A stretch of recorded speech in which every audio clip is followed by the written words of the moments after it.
Muy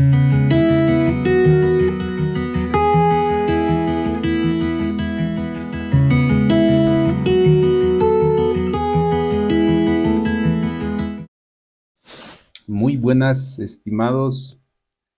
Continuamos con el avance de nuestra materia. Bienvenidos ya a esta cuarta semana de avance acerca de la teología paulina y tratando de profundizar algunos conceptos desde la perspectiva del apóstol y viendo de alguna forma algunos elementos importantes para la comprensión dentro del ministerio.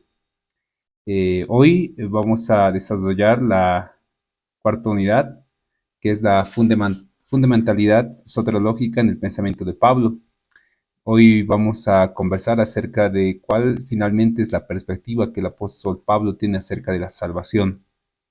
Algunos elementos iniciales es bueno recordar los orígenes del apóstol Pablo en relación hacia el fariseísmo que practicaba y predicaba, en el cual el asunto de la ley era sumamente primordial y además involucraba un serio nacionalismo, una distinción especial al pueblo de Dios desde el linaje de Abraham. Y Pablo va a empezar a predicar el Evangelio no solo a la comunidad de Israel, sino que va a extender y va a sobrepasar las fronteras de su propia nación y predicará el Evangelio a diferentes lugares y especialmente en el público gentil. A diferencia de los apóstoles, Pablo, quien debería tener un pensamiento mucho más rígido en relación hacia el nacionalismo judío, es quien más va a soltar ese aspecto. Y hoy vamos a ver algunos pasajes muy importantes de la manera como el apóstol Pablo afronta la realidad de la salvación. El día de hoy vamos a ir analizando algunos elementos importantes en relación a la obra salvadora de Cristo y en relación a la fe, la gracia y la salvación, que son algunos de los elementos primordiales en la predicación paulina.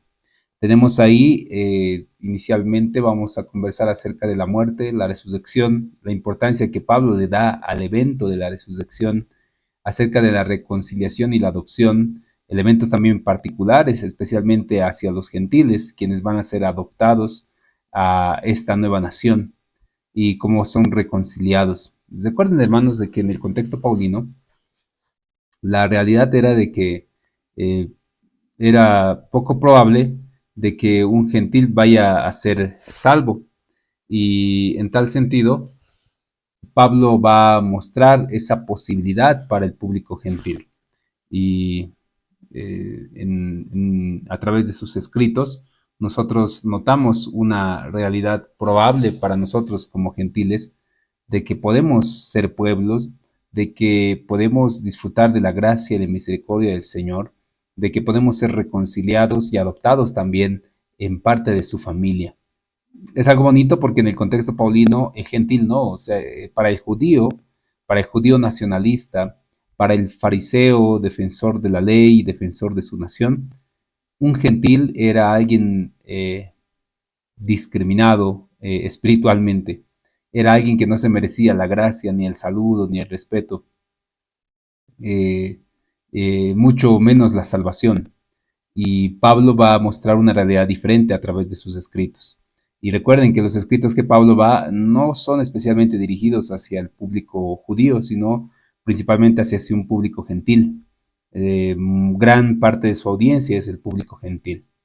Y hoy empecemos con este análisis de la perspectiva paulina acerca de la salvación, la fundamentalidad que él tiene, la manera sesgada como actuaba como fariseo, probablemente se manifiesta y se muestra también en la manera sesgada como va a manifestar el evangelio hacia comunidades gentiles.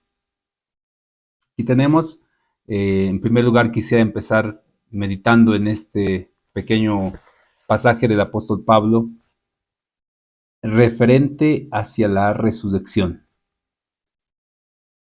Y además la clave esencial del cristianismo primitivo, del cristianismo moderno y del cristianismo contemporáneo. Si Cristo no resucitó, de nada sirve que nosotros creamos en Él. Y nuestros pecados aún no habrían sido perdonados. Nosotros creemos que Cristo ha muerto y ha resucitado, y en tal sentido confiamos en que la muerte y la resurrección del Señor es la demostración final del poder divino y además del amor divino para con el hombre. Y para el cristianismo es fundamental el comprender la realidad y el concepto de la resurrección. Uno de los elementos más atacados a lo largo de la historia, desde diferentes perspectivas religiosas, tanto del judaísmo, que atribuía al público de los primeros cristianos que habían extraído y habían robado el cuerpo del Señor, se atribuía que eran simplemente un grupo de fantasiosos que estaban eh, blasfemando en contra de Dios al predicar que Cristo era el Mesías.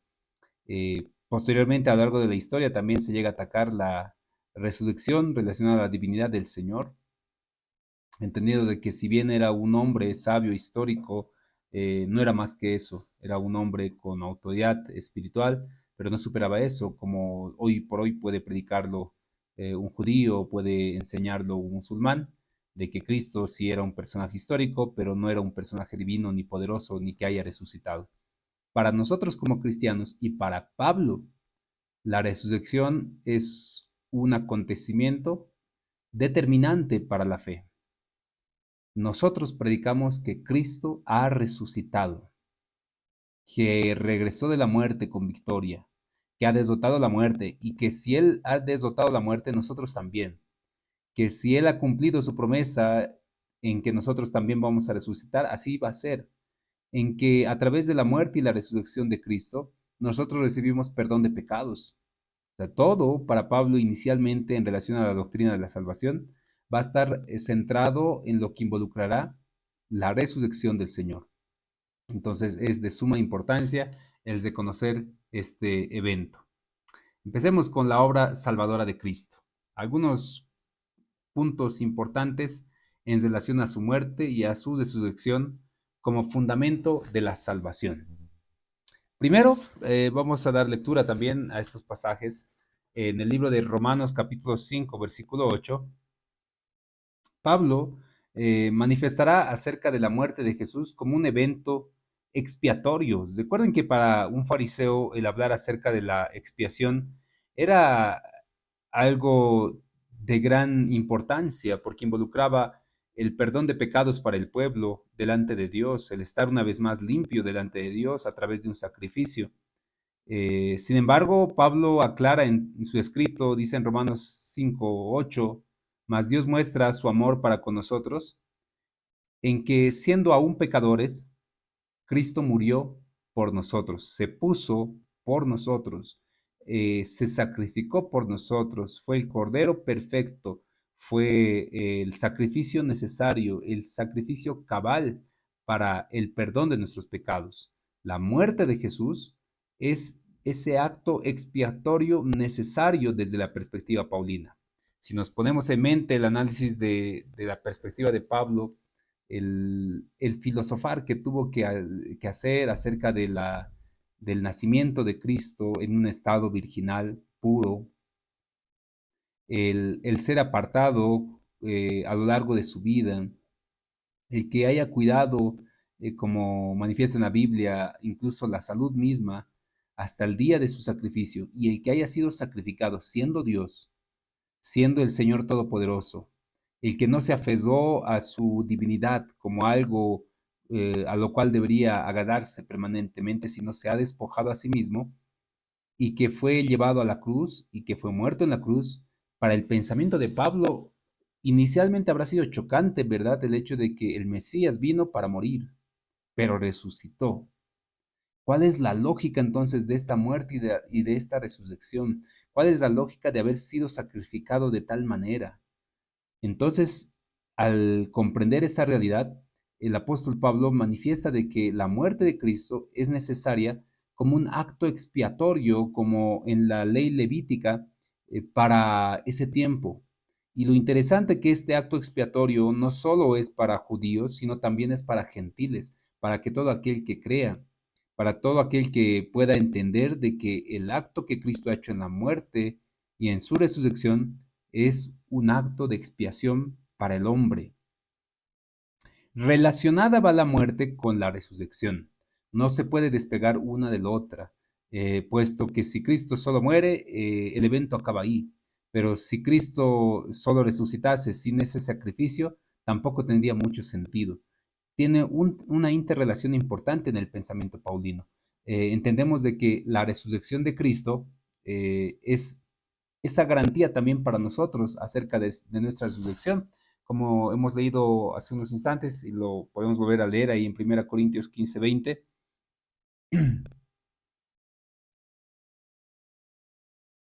Mas ahora Cristo ha resucitado de los muertos y primicias de los que durmieron es hecho. Porque por cuanto la muerte entró por un hombre, también por un hombre la resurrección de los muertos. Porque así como en Adán todos mueren, también en Cristo todos serán vivificados. La resurrección de Jesús es una demostración para el cristiano y una demostración de las promesas que el Señor ha hecho. Que cualquiera que de él pueda acercarse podrá beber de él y no tendrá más sed y no tendrá más hambre, sino que vivirá y que dentro de su ser, como diría Juan, brotará ríos de agua viva. Al entender Pablo la perspectiva de Cristo y su resurrección, entiende también de que es la demostración de que Él tiene toda la autoridad y todo el poder y toda la potestad, y que esa resurrección es también para todo cristiano una garantía de vida eterna. Que si Cristo ha resucitado, nosotros también lo haremos. Que si Cristo ha logrado vencer la muerte, también así como Pablo dice, con facilidad en algún momento le diremos a la muerte, o muerte, ¿dónde está tu aguijón ahora? ¿Dónde estás para lastimarnos o dañarnos? Es la victoria sobre la muerte, la fortaleza que el cristiano tiene.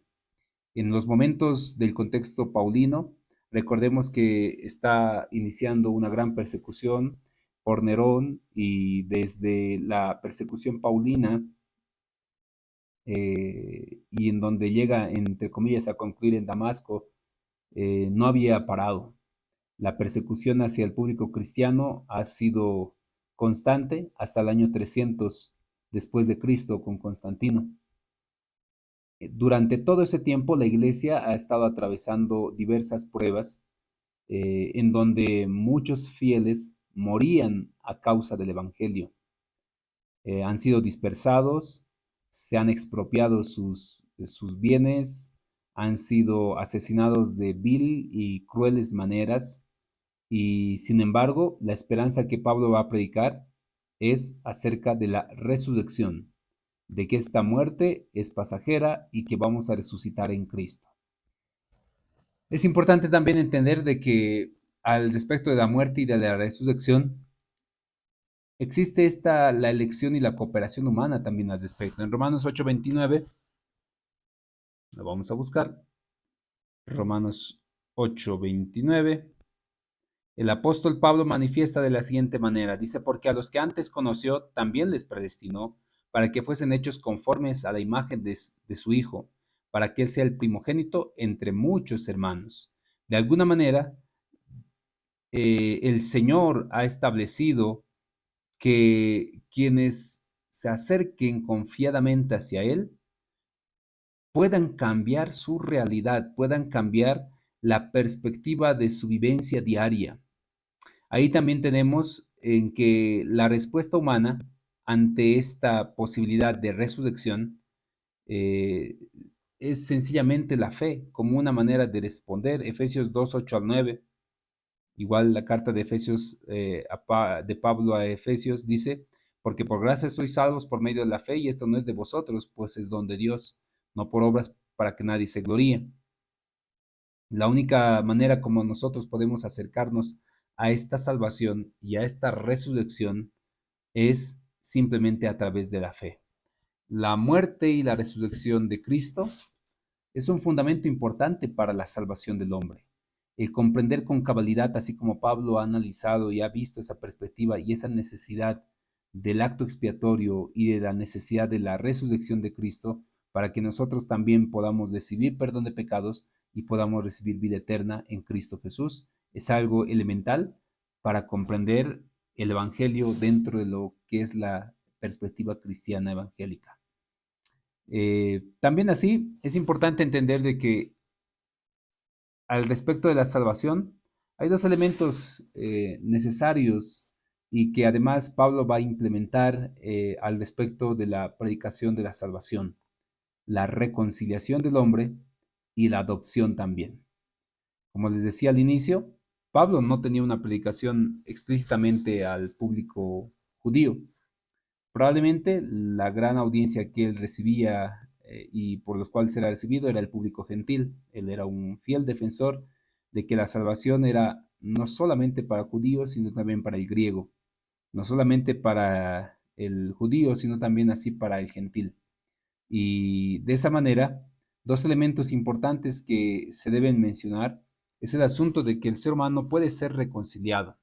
Colosenses 1:20 dice: por medio de Cristo Dios hizo que todo el universo volviera a estar en paz con él. Y esto es posible por medio de la muerte de su Hijo en la cruz. Lo vamos a leer en una versión diferente. Colosenses 1:20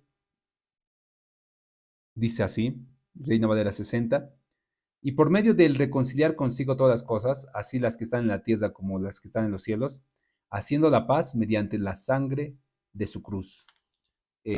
Estamos siendo reconciliados en Cristo, no por las obras de una nación. No es porque la nación se ha ganado ese privilegio de estar en paz con el Señor y reconciliados con el Señor, sino porque literalmente la posibilidad de estar reconciliados solo se puede llegar a alcanzar a través de la muerte de Cristo en la cruz. Solo por ese medio nosotros podemos llegar a alcanzar y decir: estamos en paz con el Señor, estamos tranquilos y hoy por hoy podemos con tranquilidad recibir de sus promesas y recibir de su gracia para con nosotros, para con su pueblo. No hay pueblo que pueda decir: sí, yo me merezco la salvación, yo ya tengo la salvación y ya estoy reconciliado con el Señor porque hemos pagado el precio, porque hemos comprado, porque nos hemos reconciliado con Dios. Es más, a pesar de que el ser humano intenta constantemente reconciliarse con el Señor a través de diferentes medios religiosos.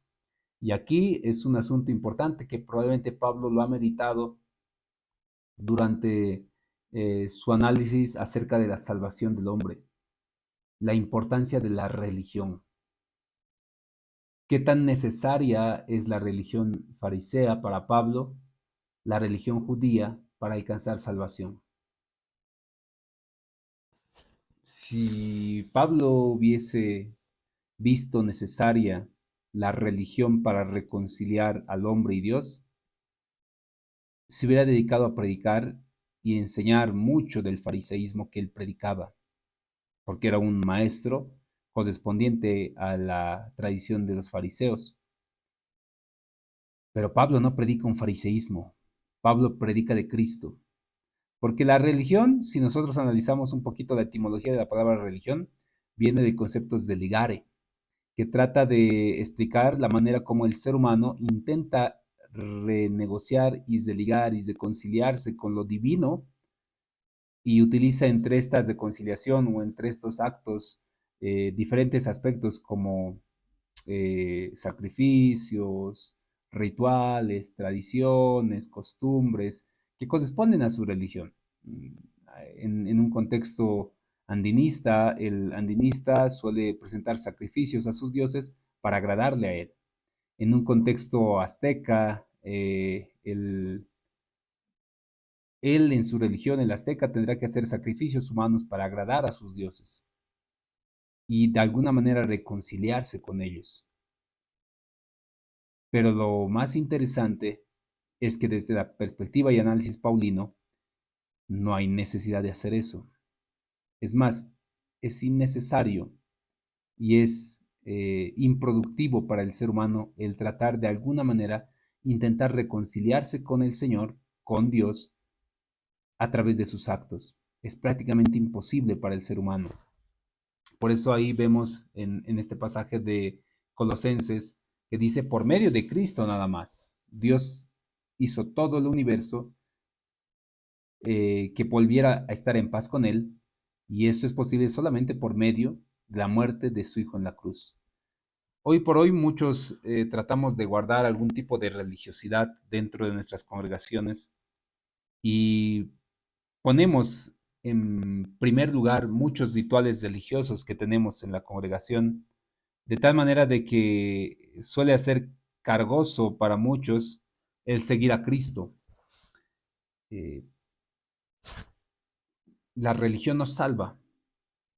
Recuerdo en un texto reciente de lectura que es de la denominación que se llama Camino y Salvación. A ver, permítame ver en mis textos acá. El autor David Busick, Camino, Verdad y Vida, hace una cita muy impactante en relación hacia la salvación del hombre. Parafraseando, David Busick dice, ni una denominación, ni una doctrina, ni un manual puede darnos la garantía de la salvación. Solo Cristo es quien puede reconciliarnos con el Señor. Lo dice Pablo y también así como Iglesia Nazareno nosotros lo creemos. En 2 Corintios, capítulo 2, versículos 18 y 9, también manifiesta de esa misma manera. Perdón. 2 Corintios 2, 18 y 19 dice, y todo esto proviene de Dios, quien nos reconcilió consigo mismo por Cristo y nos dio el ministerio de la reconciliación, que Dios estaba en Cristo reconciliando consigo al mundo, no tomándoles en cuenta a los hombres sus pecados, y nos encargó a nosotros la palabra de la reconciliación. Lo más hermoso, y por eso creo que para Pablo es algo bien impactante, es que el ser humano no hizo nada para reconciliarse con el Señor. Que más al contrario, como seres humanos, actuamos en nuestra rebeldía, en nuestra hipocresía, en la dureza de nuestros corazones. Pero Cristo vino a este mundo para reconciliarlo con Él mismo. Se sacrificó y como dice, Él, a través de su sacrificio, nos dio ese ministerio de la reconciliación. Nosotros, mis hermanos, no estamos para generar un conflicto de salvación o de intereses o de religiones. Nosotros estamos llamados a la misma tarea que Cristo vino a este mundo, a reconciliarlo con Él, la predicación del Evangelio. Para Pablo, este ministerio es realmente importante en la predicación cristiana, el comprender de que Cristo vino a reconciliar a todo el mundo, no solo a los judíos, sino también hacia los gentiles. Otra perspectiva interesante es el asunto de la adopción. La adopción es otra particularidad por demás necesaria en la predicación del Evangelio. Y en la predicación del apóstol Pablo era algo característico. Recuerden, Israel no tenía la necesidad de ser adoptado porque eran nación, porque eran pueblo, porque eran linaje escogido, porque eran real sacerdocio, porque eran una nación santa. Pero los gentiles no. Los gentiles no teníamos ese acceso. Estábamos condenados y perdidos a nuestra rebeldía, a nuestra a los cegados que estuviésemos en nuestra idolatría y en nuestras costumbres. Pero Cristo, aquí vemos en Romanos capítulo 8, versículo 15, lo voy a leer, dice así, pues no habéis recibido el espíritu de esclavitud para estar otra vez en el temor, sino que habéis recibido el espíritu de adopción, por el cual clamamos al Padre, Abba Padre.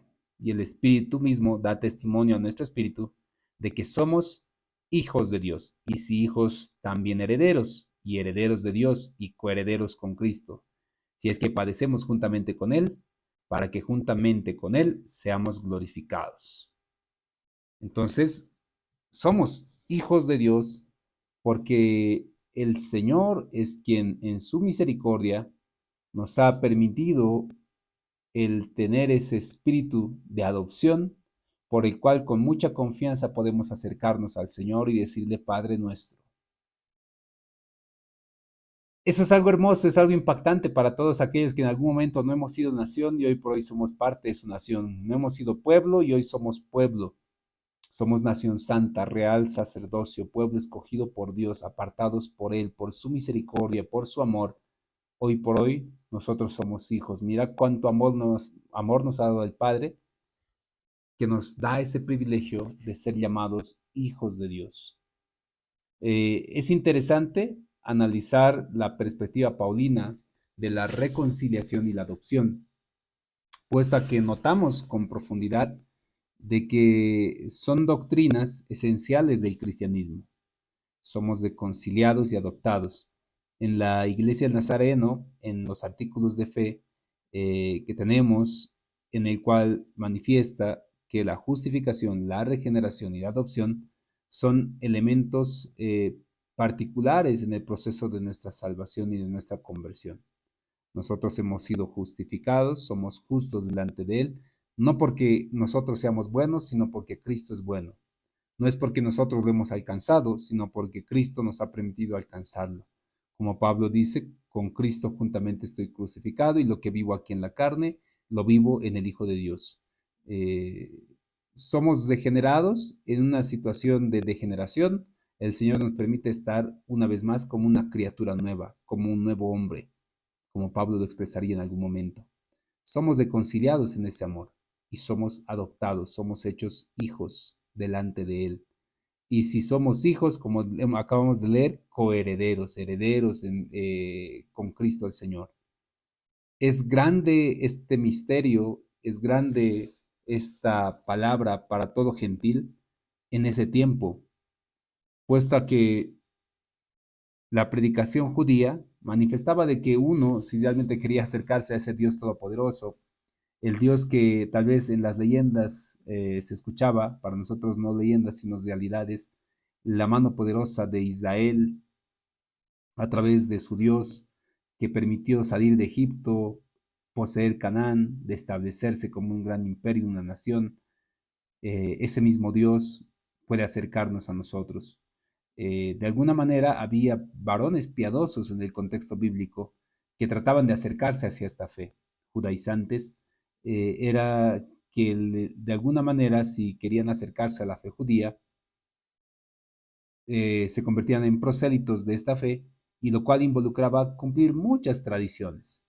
Cumplir la circuncisión, cumplir las tradiciones del día de reposo, el guardar varios alimentos, el meditar en la ley y varios aspectos que probablemente para algunos eran algo complicado o imposible, pero a pesar de ello no tenían esa garantía de ser hechos hijos. Pero en la predicación del apóstol Pablo, la reconciliación y la adopción no se consiguen a través de rituales, no se consiguen a través de sacrificios. Es más, Pablo va a ir siempre en contra de exigir a los gentiles de que puedan ser circuncidados, de que guarden reposo, de que guarden alimentos. Va a debatir en una ocasión fuerte con el apóstol Pedro, con Santiago también, acerca de ese punto especialmente, del tratar de judaizar a los gentiles y confundirles el evangelio entendiendo de alguna manera de que el creer en Cristo involucraba practicar solamente la ley judía. Y para Pablo, en su concepción, el estar en Cristo es estar reconciliado con el Señor, no por obras para que nadie se gloríe, sino por gracia y por misericordia del Señor. No, no de alguna manera haciendo algún tipo de acciones, sino solamente confiando en la fe, confiando en la obra y en el acto que Cristo ha hecho en la cruz para cada uno de nosotros. De esa manera somos reconciliados y somos adoptados. Doctrinas sumamente importantes para, para el cristianismo. Eh,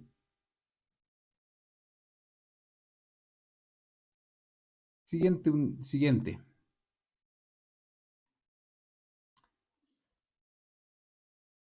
Fe, gracia y salvación. Efesios 2, 8 al 10, que lo hemos leído.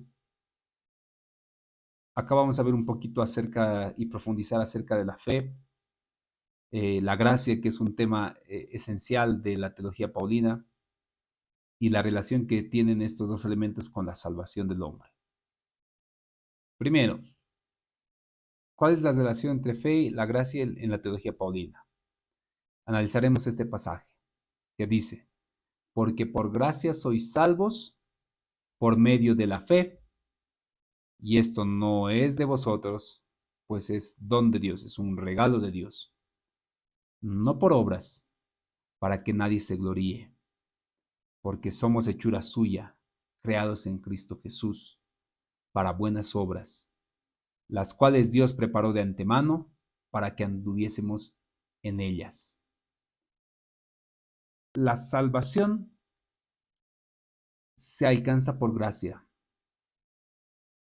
Es un fundamentalismo paulino. La salvación es por fe. Y para nosotros como cristianos, mis hermanos, en muchas ocasiones olvidamos este esencial del cristianismo, la gracia y misericordia del Señor para la salvación del hombre.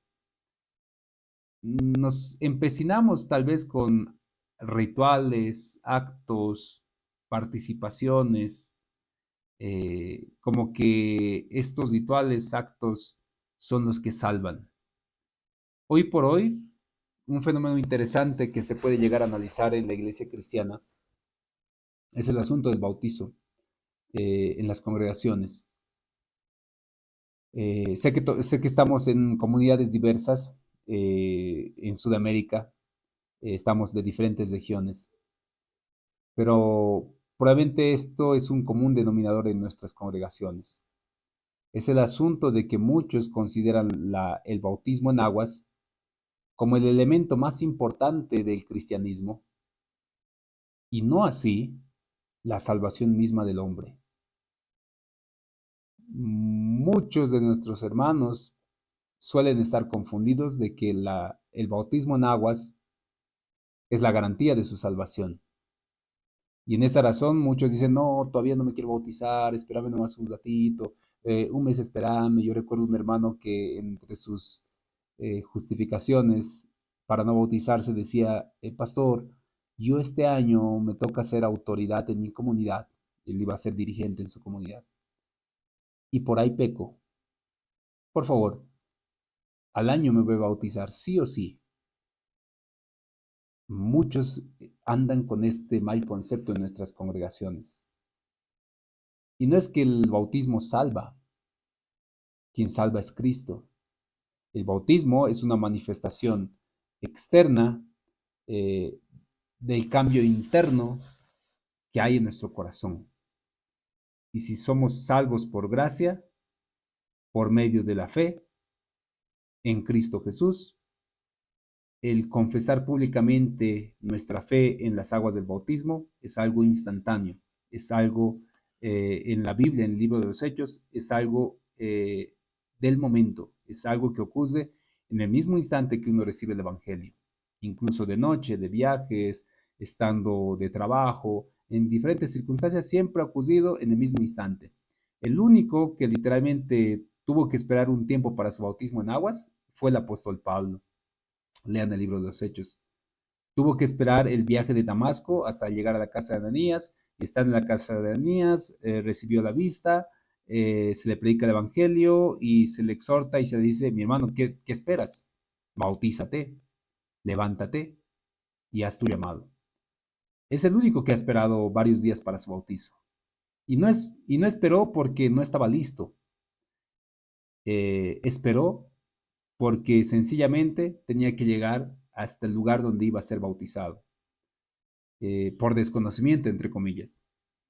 Pero si Pablo hubiese recibido en Damasco la orden de bautizarse, una vez que ha tenido el encuentro con Cristo, yo estoy seguro que se bautizaba en el instante, por lo radical que él es.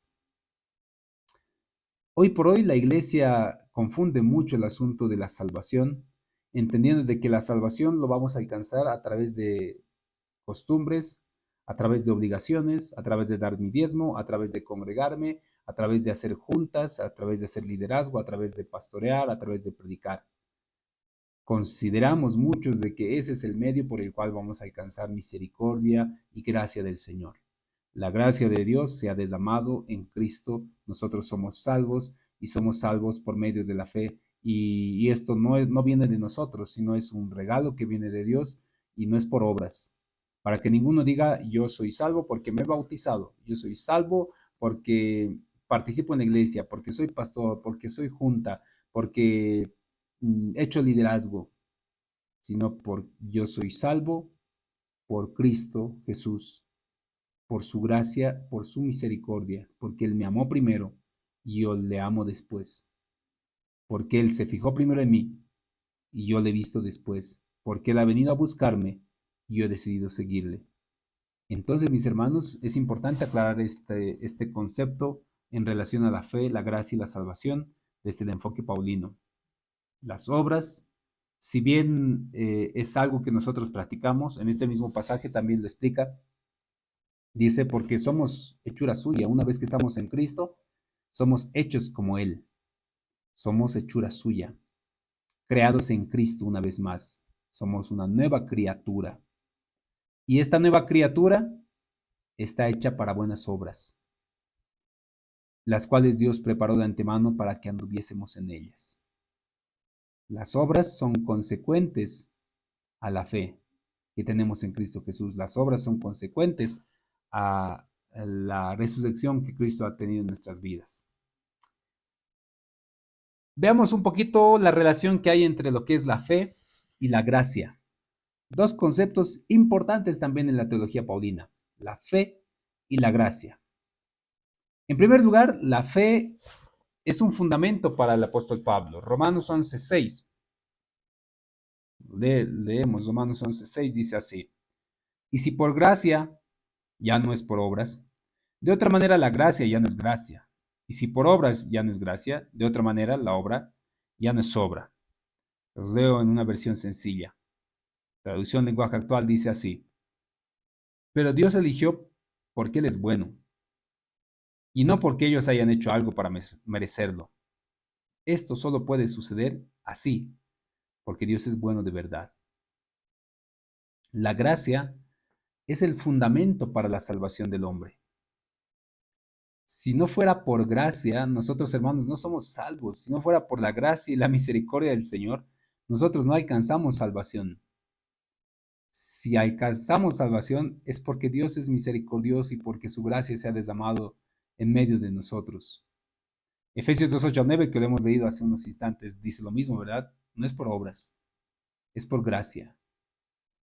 Entonces, para comprender desde la perspectiva del apóstol Pablo, se llega a entender de que recuerden que él viene del fariseísmo, es muy estricto, guardador de la ley, espera de que como fariseo todos guarden la ley y que sean celosos de ella.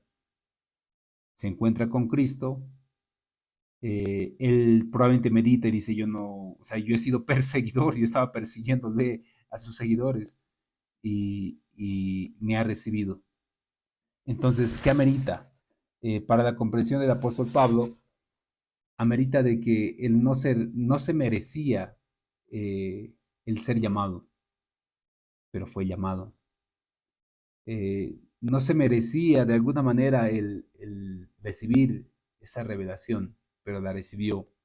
No se merecía la salvación, por más esforzado que vaya a ser, porque él es celoso. O sea, miren, como fariseo, entre comillas, él busca ese merecimiento de ser reconocido y ser acepto delante de la comunidad, especialmente delante de Dios. Pero ahora en Cristo no se lo merece, por más celoso que pueda ser. ¿Qué hago para ser más celoso? Se pone en el papel de Pablo. ¿Qué hago para así como cuando yo era fariseo, era bien celoso de la ley, era bien celoso de su palabra, lo celaba de tal manera de que era capaz de matar? ¿Qué hago ahora que estoy en Cristo? Que Él me dice que soy acepto, que me ha recibido por misericordia y por su gracia y que ha muerto por mis pecados, y hoy por hoy puedo llamarle con confianza Padre mío. Entonces, La gracia va a ser un fundamento necesario. La gracia va a ser la base por la cual uno puede acercarse al Señor. Y solamente por gracia es que el ser humano puede alcanzar misericordia de Dios. No porque alguien se lo merece, mis hermanos. Y eso es algo que debemos meditar también con mucha profundidad dentro de la iglesia. ¿Quién se merece la salvación? ¿Quién es digno de ser salvo? Eh, Al respecto del sacramento de la Santa Cena en la congregación. La Iglesia de Nazareno cree que es un medio de gracia. Si es un medio de gracia, es un medio gratuito, inmerecido, para cada uno de los que participamos en esa cena. Por mucho tiempo se hace una mala costumbre en las congregaciones de menospreciar o limitar, discriminar a quien no sea miembro, a quien no se haya bautizado, a quien no haya ayunado, y otros tipos de discriminación más, incluso a los infantes se los llega a discriminar. Esto es debatible, el de los infantes, creo que por lo menos se debería dar una explicación básica para la comunión, pero ninguno de nosotros tampoco ha tenido una explicación básica, eso también como para debatir el argumento. Quién sabe, la siguiente semana me gustaría conversar de este tema en nuestra clase presencial, eh, o bueno, sincrónica. Y sin embargo, uno debería preguntarse, ¿quién es digno, pues, mis queridos pastores, hermanos, hermanas, de participar en la cena del Señor? ¿Acaso el pastor es digno para participar en la cena del Señor? Alguien puede decir, yo soy digno de participar en la cena del Señor porque me lo merezco, me lo he ganado. Ninguno. Ni el más antiguo, ni el más nuevo, ni el que más sirve, ni el que menos sirve, ni el miembro, ni el que sea miembro o es miembro asociado. Ninguno es digno de estar en la cena del Señor, pero Cristo nos ha aceptado en ella. Cristo nos acepta en ese sacramento y recibimos de su gracia. En la salvación es de la misma manera. Quien es digno para recibir la gracia y la misericordia del Señor. Ninguno es digno. Y cuando el ser humano comprende de que ninguno es digno, entonces se beneficia de la gracia y la misericordia del Señor. Es lo que Pablo comprendió, que cuando uno realmente reconoce de que no se merece algo, entonces aprovecha y disfruta de la gracia de Dios, del amor de Dios. Romanos 19. ¿Qué puede hacer entonces el ser humano para, entendiendo de que lo único que le puede llegar a rescatar o salvar es la fe? Lo único que puede hacer es la fe. Dice ahí Pablo, más que dice cerca de ti, lo voy a leer Romanos 10, 8, 9. Esta es la palabra de fe que predicamos, dice Pablo. Esto es lo que predica Pablo. Que si confesares con tu boca que Jesús es el Señor y creyeres en tu corazón que Dios le levantó de los muertos, serás salvo. ¿Qué tiene que hacer el hombre? Creer en fe de que Cristo ha muerto y ha resucitado. Es la fe que nosotros predicamos, que si nosotros creemos realmente de todo corazón que Cristo ha resucitado, nosotros podemos alcanzar salvación. Que si confesamos nuestros pecados, Él es fiel y justo para perdonar nuestros pecados y quitarnos de toda maldad. Gálatas 2:16, Pablo va a explicar algo similar, dice, sabiendo que el hombre no es justificado por las obras de la ley, sino por la fe de Jesucristo. Nosotros también hemos creído en Jesucristo para ser justificados por la fe de Cristo y no por las obras de la ley. Por cuanto por las obras de la ley nadie será justificado. Ahí está hablando el fariseo. Ahí está hablando el que guardaba la ley y celoso de guardar la ley. El mismo manifiesta, el mismo apóstol Pablo manifiesta y dice, mis hermanos, nadie puede ser justificado por las obras de la ley. El único y la única manera que podemos ser justificados es por la fe de Jesucristo, la fe que tenemos en Cristo. Nada más. La respuesta que el ser humano puede hacer en su debilidad y en su humanidad, en su inclinación hacia lo malo, es acercarse a Cristo confiando con esa fe sólida en que Él ha muerto, ha resucitado y que puede perdonar nuestros pecados. Es tan sencillo y tan complejo a la vez. Es tan sencillo de obrarlo, de creerlo, pero tan complejo en el corazón humano que no puede comprender esa sencillez. Es interesante también de que para Pablo el asunto de la fe es importante no solo el aspecto de la salvación, como lo hemos leído ahí en Romanos 19, en Gálatas 2:16, es un tema central el asunto de la fe. Otra vez les vuelvo a leer Romanos 3:28. Dice así, concluimos pues que el hombre es justificado por fe, sin obras de la ley. O sea, notan otra vez, o sea, Pablo es algo que lo va a replicar y como que él se lo repite a sí mismo también, probablemente. Por eso lo replica tanto.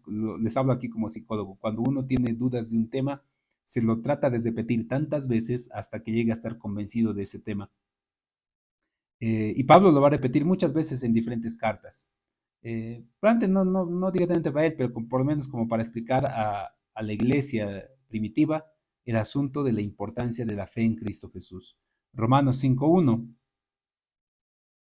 dice así, justificados pues por la fe, tenemos paz para con Dios por medio de nuestro Señor Jesucristo, por quien también tenemos entrada por la fe a esta gracia en la cual estamos firmes y nos gloriamos en la esperanza de la gloria de Dios. La justificación del hombre no se alcanza en cumplimiento de leyes, en el cumplimiento de normas, en el cumplimiento de doctrinas, se alcanza a través de Cristo Jesús, por la fe que alcanzamos en Él. ¿Cuál es la base de nuestra salvación, mis hermanos? ¿Cuál es la base de la confianza que nosotros tenemos en Dios? ¿Está basada en Cristo o está basada en normas, en leyes, en costumbres, las cuales si no las practicamos, entonces nos sentimos indignos? Obviamente que todo el tiempo vamos a sentirnos indignos porque nuestra fe y la justificación no está basada en Cristo. Importante también reconocer de que para Pablo, incluso en el asunto de la santificación, la fe también es necesaria. Gálatas 2:20 dice, con Cristo estoy juntamente crucificado y ya no vivo yo, mas vive Cristo en mí. Y lo que ahora vivo en la carne, lo vivo en la fe del Hijo de Dios, el cual me amó y se entregó a sí mismo por mí. Eh, ¿Quién es santo acá? El que se crea perfecto, perfecciónese más. El que se crea perfecto, cuidado que no caiga. En muchas ocasiones solemos guardar una santidad exterior y descuidar la fuente de nuestra vida, que es el corazón. Pablo aquí da un concepto muy interesante acerca de la santidad. Con Cristo estoy juntamente crucificado y lo que vivo ahora en la carne, lo vivo en la fe del Hijo de Dios. Parafraseando, Pablo está diciendo, mis hermanos, todo lo bueno que yo hago, no lo estoy haciendo por mi fuerza, por mi voluntad. Lo estoy haciendo porque estoy en Cristo. Porque Cristo está obrando en mi vida. Cristo está obrando a través de mí. Mis hermanos, todo lo que nosotros creemos que hacemos bueno, no es que nosotros somos los buenos. Y eso es algo que hay que analizar a gran profundidad en nuestras vidas. Pastor, pastora, ¿qué de bueno pues hacemos nosotros delante de Dios, si es que no viniese por su misericordia y porque Cristo está obrando en nuestras vidas?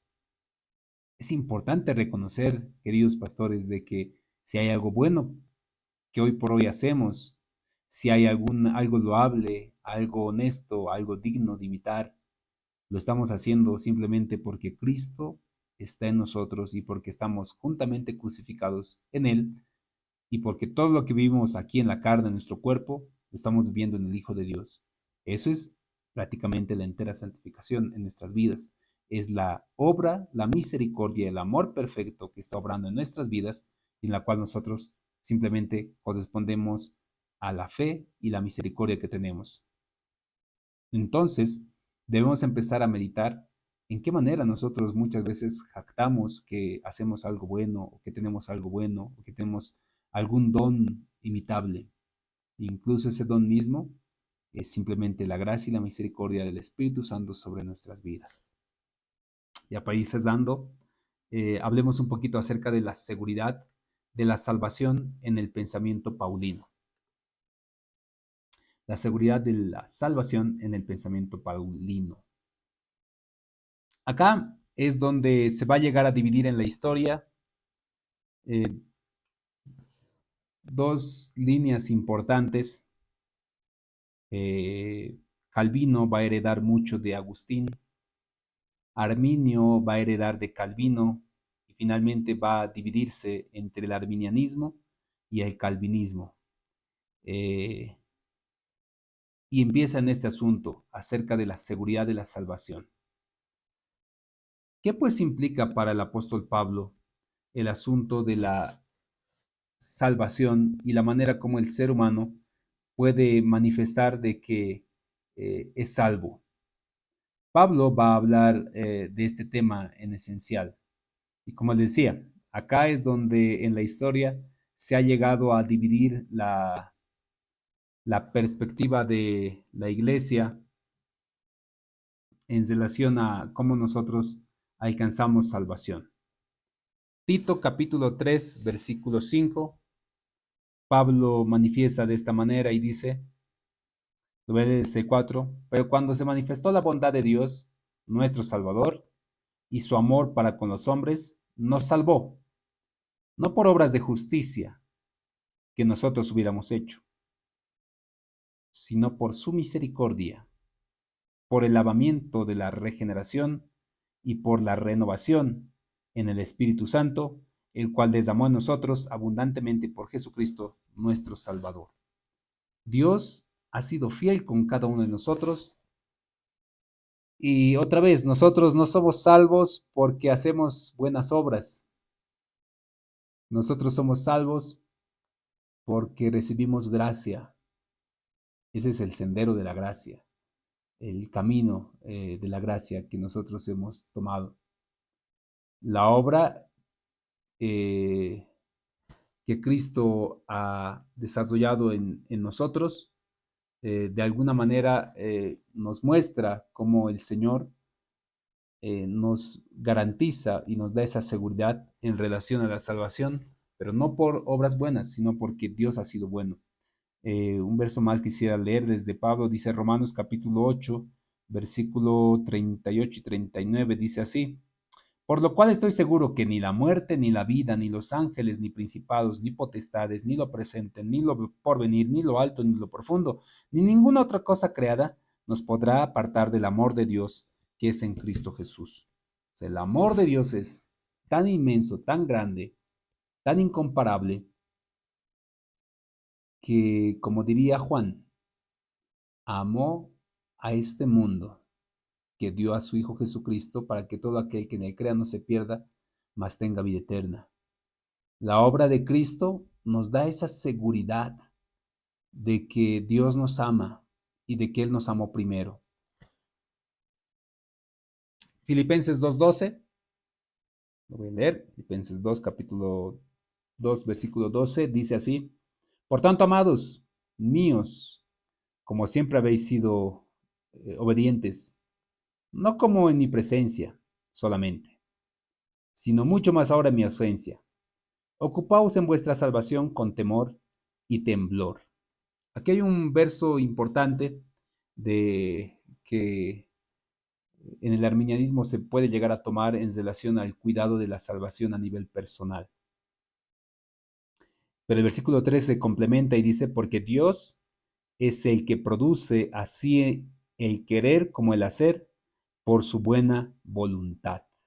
Un complemento importante. No es que nos estamos volviendo calvinistas, sino que desde la perspectiva arminiana, recordemos que la gracia y el amor de Dios, en respuesta a la libre voluntad, al libre albedrío humano, en donde responde a través de fe y arrepentimiento, está el amor de Dios para con nosotros. Entonces, la vida que nosotros tenemos tiene que ir en conformidad también pues con la fe que practicamos. Caso contrario, probablemente simplemente somos personas que están fanáticas de un movimiento y que tarde o temprano vamos a abandonar esa fe que nosotros predicamos. Dios nos promete la vida eterna. Otra vez Tito, capítulo 1, versículo 2, eh, dice así, lo voy a leer desde el inicio: Pablo, siervo de Dios y apóstol de Jesucristo, conforme a la fe de los escogidos de Dios y el conocimiento de la verdad, que es según la piedad, en la esperanza de la vida eterna, la cual Dios no miente, prometió desde antes, desde el principio de los siglos, y a su debido tiempo manifestó su palabra por medio de la predicación que me fue encomendada por mandato de Dios, nuestro Salvador. Entonces, la vida eterna es una promesa del Señor. Tenemos esa promesa de vida eterna. En tal sentido, nosotros tenemos que estar confiados en la promesa que el Señor ha hecho para con su pueblo, con la misma confianza que el apóstol Pablo andaba en la predicación de la palabra que él había recibido. Como él dice, ¿no? Que yo he sido a su debido tiempo un medio de predicación, puesto a que eso se me ha encomendado. Por último, Pablo en Romanos capítulo 8, versículo 29 y 30, va a hablar acerca de la soberanía de Dios. Capítulo 8, versículos 29 y 30. Porque a los que antes conoció también los predestinó para que fuesen hechos conforme a la imagen de su Hijo, para que Él sea el primogénito entre muchos hermanos. Y a los que predestinó, a estos también llamó, y los que llamó, a estos también justificó, y a los que justificó, a estos también glorificó. ¿Qué pues diremos a esto? Si Dios es por nosotros, ¿quién contra nosotros? El que no escatimó ni a su propio Hijo, sino que lo entregó por todos nosotros, ¿cómo no nos dará también con Él todas estas cosas? ¿Quién acusará a los escogidos de Dios? Dios es el que justifica. ¿Quién es el condenará? El que condenará. Cristo es el que murió, más aún el que también resucitó, el que además está a la diestra de Dios, el que también intercede por nosotros. ¿Quién nos separará del amor de Cristo? Tribulación, angustia, persecución, hambre, desnudez, peligro o espada. Como está escrito, por ti somos muertos todo el tiempo, somos contados como ovejas al matadero. Antes, en todas estas cosas, somos más que vencedores por medio de aquel que nos amó, por el cual estoy seguro que ni la muerte, ni la vida, ni los ángeles, ni lo potestades, ni lo presente, ni lo alto, ni lo profundo, ni cosa creada, nos separará del amor de Dios que es en Cristo Jesús nuestro Señor. Entonces, mis queridos hermanos, si bien Dios es soberano en su voluntad en relación a la salvación del hombre, debemos entender de que el hombre en su libre albedrío eh, manifiesta su rebeldía contra la voluntad de Dios. Pablo tenía muy claro al respecto de estos elementos. Entiende la rebeldía de Israel, entiende la dureza del corazón del pueblo de Dios, pero entiende también del amor y la misericordia de Dios para con su pueblo. Aquí hay algunas preguntas importantes para reflexionar acerca de la salvación y la predestinación que Pablo también lo va a mencionar. ¿El Señor sabe el día de nuestra muerte? Obviamente que sí, el Señor sabe el día en el cual yo voy a morir. Es su soberanía, es su omnisciencia, es su poder que se manifiesta de esa manera. A él no le limita el tiempo, por tal razón, él sabe el día de mi muerte. Sabe cómo yo voy a morir, en qué circunstancias, en qué momento, en qué tiempo. Es así, él es Dios, obviamente. Y si Dios sabe mi muerte, pregunta siguiente, ¿Dios sabe si yo voy al cielo, si yo voy al infierno?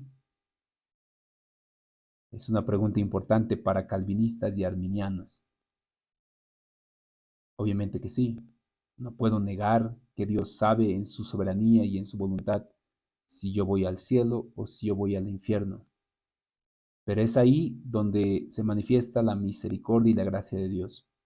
Que si bien Él sabe cuál es el fin de mi vida, no es que yo soy un títere en medio de su creación. Permite en alguna forma de libertad al hombre para decidir adorarle, amarle, seguirle, obedecerle y creer en él. Ahí está Dios demostrando su amor para cada uno de nosotros, en que siendo aún pecadores, Cristo murió por nosotros. Es importante ir profundizando más en esos conceptos paulinos acerca de la salvación, entendiendo el enfoque inicial que él tenía, que involucraba esa rebeldía, ese celo fariseo, ese celo nacionalista que lo cegaba en alguna manera. La manera como él ha cambiado muchos de sus conceptos son dignos de conocer y dignos de ser mencionados. Sigamos profundizando, hasta ahí vamos a meditar, les animo a seguir cumpliendo con las respectivas responsabilidades que tenemos y Dios mediante la siguiente semana nos encontramos de forma sincrónica. Que el Señor los bendiga en gran manera. Solo para terminar, para despedirnos, todo es por gracia, como diría Pablo, por gracia, mis hermanos. Que el Señor los bendiga. Nos encontramos en nuestra siguiente clase. Bendiciones.